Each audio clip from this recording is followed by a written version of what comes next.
Bismillahirrahmanirrahim. Alhamdulillahilladzi an'amana bi ni'matil imani wal islam wa nusalli wa nusallimu ala khairil anam sayyidina Muhammadin wa ala alihi wa sahbihi ajmain, amma ba'du.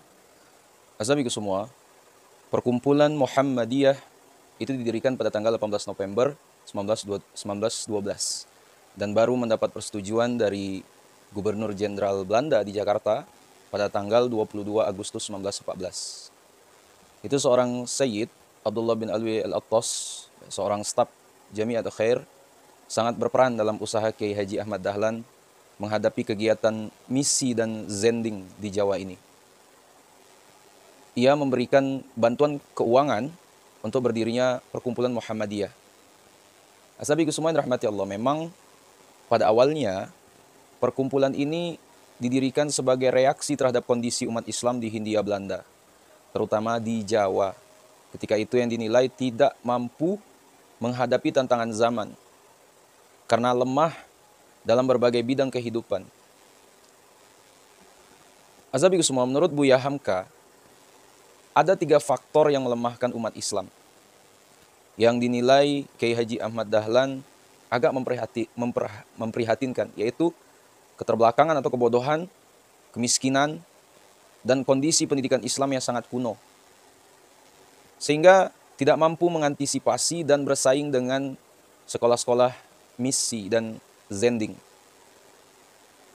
Menurut Harun Nasution, motivasi lain yang juga menjadi pendorong Kiai Haji Ahmad Dahlan adalah ide-ide Syekh Muhammad Abduh dan Syekh Rashid Ridho yang terdapat dalam majalah Al-Manar. Ya. Majalah ini juga menjadi salah satu bacaan Kiai Haji Ahmad Dahlan, terutama kembali dari Tanah Suci. Kiai Haji Ahmad Dahlan memberi perhatian besar pada pengajaran dan pendidikan, serta menghindari keterlibatan dalam politik praktis. Tujuan ini sama dengan tujuan didirikannya perkumpulan Jamiat Khair yang menekankan masalah sosial dan pendidikan. Ya. Pada anggaran dasar Muhammadiyah tahun 1921, tujuan dari perkumpulan ini yang terdapat pada artikel 2 dan 3 itu menekankan kepada pengajaran dan pendidikan. Ya. Nah, setelah 8 tahun berdiri Muhammadiyah, ya, telah tersebar ke seluruh pulau Jawa, bahkan seluruh Indonesia. Di tiap-tiap cabang itu didirikan sekolah-sekolah Muhammadiyah. Sekolah-sekolah tersebut terdiri atas sekolah diniyah yang khusus di mana mengajarkan agama dan sekolah-sekolah model pemerintah, ya, yang memberikan pengajaran agama dan pengajaran umum. Nah, dan dilihat dari kurikulum pengajarannya, itu menampilkan kesan bahwa integrasi materi pengajaran ilmu pengetahuan agama dan ilmu pengetahuan umum. Ya, itu mencerminkan model kurikulum yang telah dirintis oleh perguruan Islam sebelumnya, terutama Jamiat Khair, ya, diterapkan dalam persyarikatan Muhammadiyah. Nah, sabiku semua yang rahmati Allah, pengaruh Jamiat Khair terhadap Kiai Haji Ahmad Dahlan itu memang terlihat, ya, dari pemikiran beliau tentang pendidikan Islam. Ya. Beberapa pernyataan memberi informasi bahwa Kiai Haji Ahmad Dahlan menjadi anggota ke-770 Jamiat Khair, ya, dalam pengantar kitab atau buku Thariqah Menuju Kebahagiaan, ya, Muhammad Al-Bagir. Itu menulis tertarik kepada ide-ide pembaharuan yang timbul dalam Jamiat Khair ini dan yang digambarkan sebagai penggerak dunia Islam baru yang pertama kali di Indonesia, khususnya di Pulau Jawa. Ya. Sabiku semua, banyak tokoh agama dan nasional, ya, mencatatkan diri sebagai anggotanya. Ya. Di antara mereka inilah terdapat tokoh-tokoh yang kemudian mendirikan perkumpulan-perkumpulan, yaitu seperti Muhammadiyah, Nahdlatul Ulama, Syarikat Islam, dan Budi Utomo. Ya. Tercatat sebagai anggota antara lain tuh Kiai Haji Ahmad Dahlan sebagai anggota nomor 770. Nah, dari sanalah Mereka mengenal bacaan-bacaan kaum reformis Islam yang didatangkan dari luar negeri. Ya. Nah, Azabiku semua, menurut Karel Stenbring, ya, Kiai Haji Ahmad Dahlan bukanlah seorang teoritikus dalam bidang agama. Beliau lebih bersikap pragmatikus, yang sering menekankan semboyan kepada murid-muridnya, sedikit bicara, banyak bekerja. Dan beliau juga merupakan salah seorang murid ulama Syafi'i, yaitu Syekh Ahmad Khotib yang terkenal di Mekah. Nah, Azabiku semua, Kiai Haji Ali Mustafa Ya'qub itu mengatakan bahwa Kiai Haji Ahmad Dahlan itu melakukan sholat tarawih 20 rakaat. Ya. Sebagaimana hal tersebut dilakukan oleh Kiai Haji Hashim Asy'ari dan pengikut mazhab Syafi'i di Indonesia. Bahkan, saking dekatnya ikatan emosional Kiai Haji Ahmad Dahlan dengan Ahlul Bait, ya, itu beliau menyarankan bahwa segeralah membentuk organisasi otonom kaum perempuan Muhammadiyah. Dan nama yang diusulkan beliau adalah Fatimah. Dengan alasan yang paling pas, nama yang disandingkan di sisi Rasulullah SAW, ya, dalam perjuangan dan dakwah Islam. Adalah putri tercinta Nabi SAW, yaitu Sayyidah Fatimah Az-Zahra. Dan para pengikutnya dinamakan Fatimiyah. Akan tetapi terjadi perdebatan, ya, di antara sahabat dan pengurus awal Muhammadiyah mengenai nama Fatimah atau Aisyah. Dan suara terbanyak itu menginginkan nama Aisyah. Ya, sehingga dinamakanlah otonom itu dengan Aisyah. Tuh. Azabiku semua, sebelum mendirikan Muhammadiyah, itu Kiai Haji Ahmad Dahlan, ya, bergabung terlebih dahulu dengan Jamiatul Khair, ya, gerakan pembaharu Islam pertama di Indonesia yang berdiri tahun 1901. Nah, melalui organisasi ini, Kiai Haji Ahmad Dahlan berkenalan dengan Syekh Ahmad Syurkati, kemudian Syekh Abdullah Al-Attas, yang sudah lebih dulu mengenal gagasan pembaharuan Islam, serta memiliki akses, ya, terhadap publikasi gagasan pembaruan Islam di Timur Tengah. Inilah yang dimana melatar belakangi ketertarikan Kiai Haji Ahmad Dahlan, ya, bergabung dengan Jamiat Khair. Ya. Organisasi inilah yang mengilhaminya, ya, dimana untuk membangun organisasi Islam berwawasan modern, gitu. Azabiku semua yang dirahmati Allah Subhanahu wa Ta'ala, tekanan dari penjajah Belanda itu berpengaruh besar terhadap pergerakan umat Islam di Nusantara. Nah, untuk mengembalikan pergerakan umat Islam ke jalan yang benar, ya, para pengikut pemikiran Jalaluddin Al-Afghani dan Muhammad Abduh, ya, itu membawa gerakan pembaharuan melalui partai Islamismenya di Kampung Pekojan. Ya, perjuangan dua tokoh ini bak gayung bersambut dan dilaksanakan oleh pejuang Islam tanah air, yang kemudian melahirkan sebuah organisasi Islam di Pekojan pada tahun 1901. Sabiku semua, organisasi ini diberi nama Jamiat Khair, didirikan oleh Sayyid Ali Sahab dan Sayyid Idrus Sahab. Ya, organisasi ini tidak bergerak, ya, di bidang politik, tetapi menitik beratkan pada semangat pembaharuan melalui lembaga pendidikan modern. Tuh. Nah, meski membangun basis perjuangan melalui pendidikan, ya, Jamiat Khair tidaklah berbentuk sekolah agama, melainkan sekolah dasar biasa, ya, dengan kurikulum modern. Tuh. Para siswa itu tidak melulu diajarkan materi agama, ya, tetapi juga materi umum, ya, seperti berhitung, ya, sejarah atau ilmu bumi. Tuh. Nah, sahabat semua yang rahmati Allah, rasa nasionalisme mulai dipupuk di organisasi ini. Hal itu terlihat dari penggunaan bahasa Melayu, ya, sebagai pengantar dan bukan bahasa Belanda. Selain itu, organisasi ini juga mewajibkan siswanya, ya, mempelajari bahasa Inggris sebagai pengganti bahasa Belanda. Sedangkan bahasa Arab dipelajari, ya, sebagai pengantar untuk materi keislaman. Nah, organisasi ini juga tidak membedakan golongan ataupun status seperti yang dilakukan Belanda. Ya.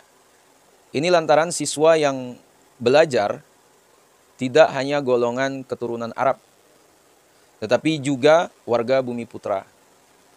Tuh. Nah, sahabat Usman rahmati Allah, Jamiatul Khair itu juga berperan atas masuknya unsur-unsur modern dalam masyarakat Islam.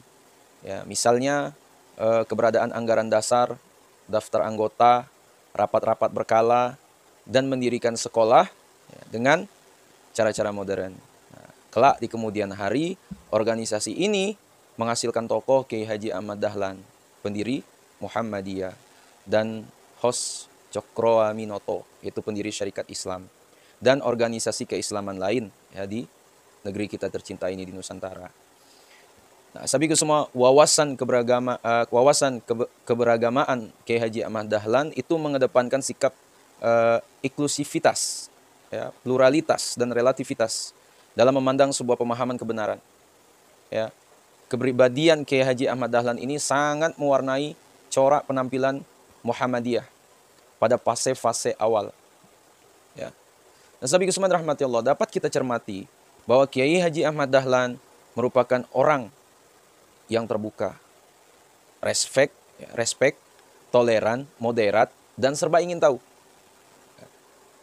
Digambarkan kepribadian Kiai Haji Ahmad Dahlan tersebut, ya, Dahlan was a king of Indonesia of the Calvinist ethic and energetic, militant, intelligent man, some 40 years of age, yeah, obviously with some Arab blood and strictly Orthodox, but with a trace of tolerance. Ya, tolerance. Maka tidak mengejutkan bila dalam pidato terakhir itu bulan Desember 1922 sebelum beliau wafat, Kiai Haji Ahmad Dahlan menyatakan bahwa problem utama mengapa umat Islam lemah dan sulit bekerja sama ialah karena setiap orang, pemimpin dan kelompok itu merasa paling benar sendiri dan menganggap segala yang datang dari orang lain, apalagi yang memusuhi, selalu salah, buruk, dan jahat.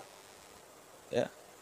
Pesan pidato Kiai Haji Ahmad Dahlan tersebut diabadikan oleh Charles Kurzman tahun 2002 di bawah judul The Unity of Human Life. Setelah Kiai Haji Ahmad Dahlan wafat pada usia 54 tahun di Yogyakarta, ya, 23 Februari 1923, dan dimakamkan di Karangkajen, Yogyakarta. Ya, salah satu pemimpin Muhammadiyah selanjutnya itu adalah Haji Mas Mansur. Nah, atas idenya inilah Muhammadiyah mendirikan Majelis Tarjih pada tahun 1927. Ya, sehingga dengan berdirinya Majelis Tarjih, ya, gerak langkah Muhammadiyah, ya, dalam menimbang hukum agama itu tidak lagi bertaklid kepada satu mazhab, dan lebih jelasnya bahwa Muhammadiyah, ya, tidak bermazhab Syafi'i. Ya. Sahabat Usman rahmati Allah, Kiai Haji Ahmad Dahlan itu banyak membaca buku-buku, kitab-kitab, dan majalah-majalah agama dan umum. Banyak bergaul dengan berbagai kalangan. Ya. Selama perjalanan beliau, terutama dengan orang-orang Arab, sehingga ide-idenya bertambah dan berkembang terus. Ya. Salah satu kitab yang digemarinya adalah kitab Al-Qasaid Al-Attosiyah. Itu karangan Syekh Abdullah Al-Attos. Ya, meskipun tidak terhitung ya, sebagai ulama besar yang luar biasa ilmunya, tetapi beliau mempunyai hati yang bersih.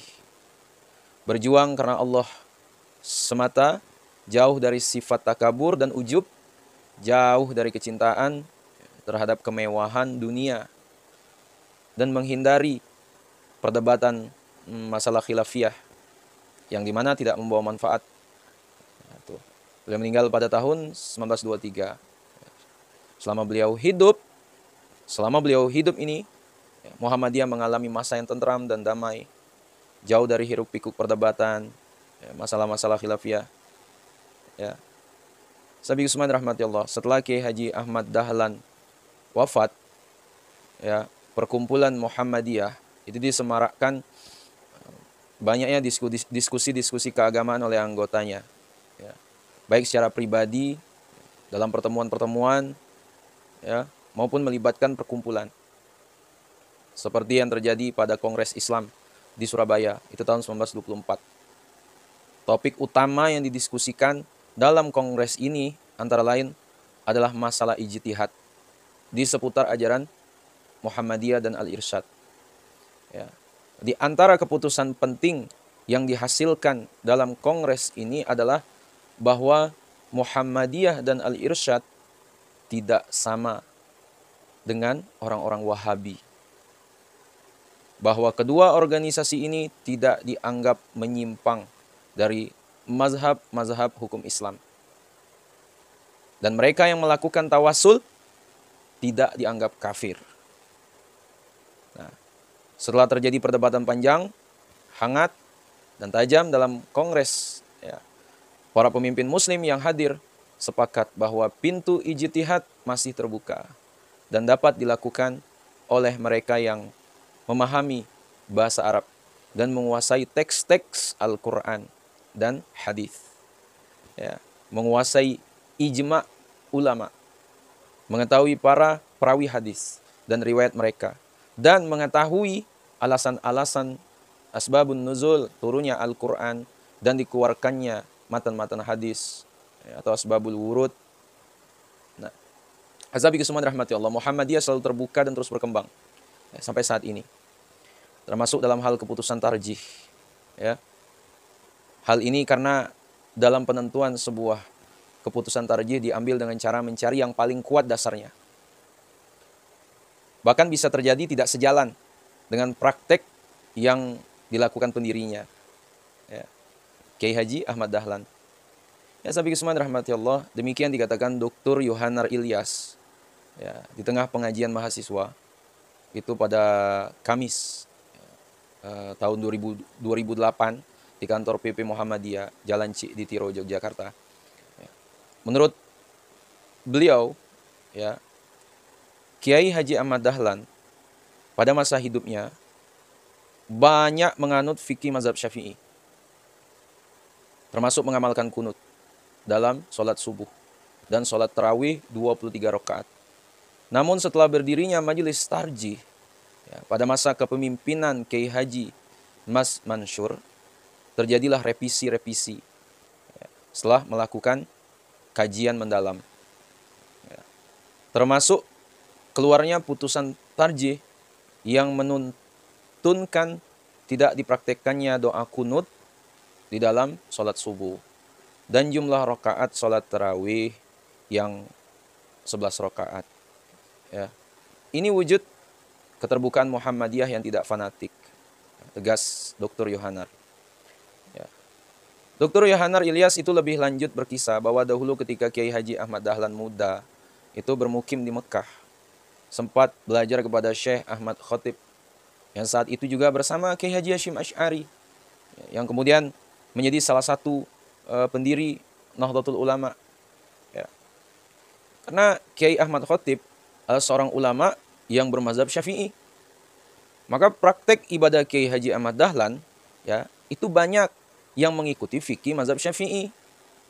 Hanya saja karena Kiai Haji Ahmad Dahlan mendapat tugas perintah dari guru beliau yaitu Syekh Ahmad Khatib untuk mempelajari majalah Al-Manar karya Syekh Rashid Ridho, maka Kiai Haji Ahmad Dahlan terpengaruh juga dengan pemikiran Rashid Ridho yang menekankan, ya, tidak bermazhab. Ya. Contohnya, bila ada satu masalah yang kuat dasarnya mazhab Syafi'i, yang dianut mazhab Syafi'i. Kalau suatu masalah kuat mazhab Hanafi, yang dianut mazhab Hanafi. Terang Dr. Yohanar Ilyas. Hal inilah yang kemudian dianut Muhammadiyah, termasuk dalam pengambilan putusan tarjih. Nah, nasabi kesemuan rahmati Allah. Ini adalah kitab fikih Muhammadiyah, cover ringkasan kitab Muhammadiyah, yaitu penerbit Muhammadiyah bagian Taman Pustaka Yogyakarta jilid 3, diterbitkan tahun 1343 Hijriah, sekitar tahun 1926.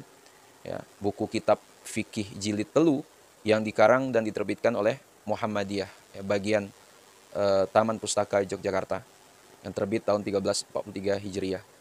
Nah, Ashabi Kusman rahmati Allah, setelah kami membaca kitab tersebut, buku tersebut, dapat disimpulkan antara Nahdlatul Ulama dan Muhammadiyah, ya, dari sisi amaliyahnya itu dulunya sama. Antara lain yang pertama, bacaan iftitah. Yang kedua, sholawat yang menggunakan Sayyidina. Yang ketiga, zikir setelah sholat dan lain-lain. Nah, Ashabi semua, yang pertama yaitu dalam bab wacan sholat lan maknane, halaman 25, ya, bacaan iftitahnya Allahu Akbar kabira walhamdulillahi kasiro, bukan Allahumma ba'id. Kedua, pada halaman 26 itu surah Al-Fatihah menggunakan basmalah, dijaharkan, ya. Kemudian yang ketiga, dalam halaman 29, selawat yang dibaca dalam tahiyat menggunakan Sayyidina, ya. Ashabi semua yang rahmati Allah, semua itu dipertegas di dalam bab pirangane, rukune sholat, halaman 31 sampai 33, kecuali masalah sholawat. Ya, di bab ini dijelaskan sholawat adalah Allahumma sholli ala Muhammad. Ya, hemat kami, ya, penjelasan itu ya sekedar menunjukkan bahwa bacaan sholawat itu cukup dengan Allahumma sholli ala Muhammad, ya, bukan membid'ahkan Sayyidina. Tuh. Ya. Dipertegas lagi dalam rukun khutbah halaman 57, itu membaca sholawat menggunakan Sayyidina. Kemudian yang keempat, di halaman 27 dijelaskan adanya kunut, ya, dengan Allahumma hdini, ya. Kemudian yang kelima, halaman 57, khutbah Jumat 2 kali, ya. Kemudian yang keenam, zikir ba'da sholat pada halaman 40 sampai 42 dengan bacaan Astaghfirullahalazim alladzi la ilaha illa huwal hayyul qayyum wa atubu ilaih, itu 3 kali. Kemudian Allahumma antas salam wa minkas salam, itu 3 kali. Kemudian subhanallah 33 kali, Allahu akbar 33 kali. Kemudian alhamdulillah 33 kali, ya. Nah, sahabat semua rahmati Allah, yang membutuhkan kitabnya, yang ingin membaca silakan cek di kolom deskripsi, itu sudah kami cantumkan linknya. Ya, silakan dipelajari dan dipahami, ya, kitab tersebut. Sahabat semua yang rahmati Allah Subhanahu wa taala, kita lanjut lagi tadi. Yang pertama, niat sholat pakai usolli fardhu, ya, itu halaman 25. Kemudian yang kedua, setelah takbir baca Allahu Akbar kabira walhamdulillahi katsira, halaman 25. Kemudian yang ketiga, membaca Al-Fatihah pakai bismillah, itu halaman 26. Kemudian yang keempat, setiap subuh baca kunut, itu halaman 27. Kemudian yang kelima, membaca sholawat pakai Sayyidina, termasuk bacaan sholawat dalam sholat, itu halaman 29. Kemudian yang keenam, setelah sholat disunahkan wiridan, istighfar, Allahumma antas salam, ya, subhanallah 33 kali, ya, alhamdulillah 33 kali, Allahu Akbar 33 kali, itu halaman 40 sampai 42. Kemudian yang selanjutnya itu sholat tarawih 20 rakaat. Tiap 2 rakaat 1 salam, itu halaman 49 sampai 50. Kemudian tentang sholat dan khutbah Jumat juga sama dengan amaliyah Nahdlatul Ulama, halaman 57 dan 60. Nah, sahabat semua rahmati Allah Subhanahu wa taala, mungkin itulah video yang dapat kami sampaikan. Ya, semoga video yang kami sampaikan ini bisa menambah ilmu kita, wawasan kita. Ya, bagi yang cinta kepada ilmu, ya alhamdulillah, bersyukur. Ya, tapi bagi yang ya senangnya suka menyalahkan, ya, tidak menerima pendapat orang lain, ya itu monggo, terserah. Ya, yang penting kami sudah menyampaikan ilmu yang kami dapatkan. Dan ya semoga menjadi penerang jalan kita semua, dan semoga kita semua, ya termasuk yang menonton video ini, Allah tunjukkan ke jalan orang-orang yang lurus, hingga kita semua siratal ladzina an'amta alaihim, Allah berikan nikmat. Amin ya rabbal alamin. Nah, sahabat semua rahmatullah, mungkin ini dapat kami sampaikan. Sekiranya video ini bermanfaat, jangan lupa share pada orang kita cintai, dan juga jangan lupa share ke akun media sosial kalian yang lainnya agar jauh lebih bermanfaat lagi. Wallahu a'lam. Assalamualaikum warahmatullahi wabarakatuh.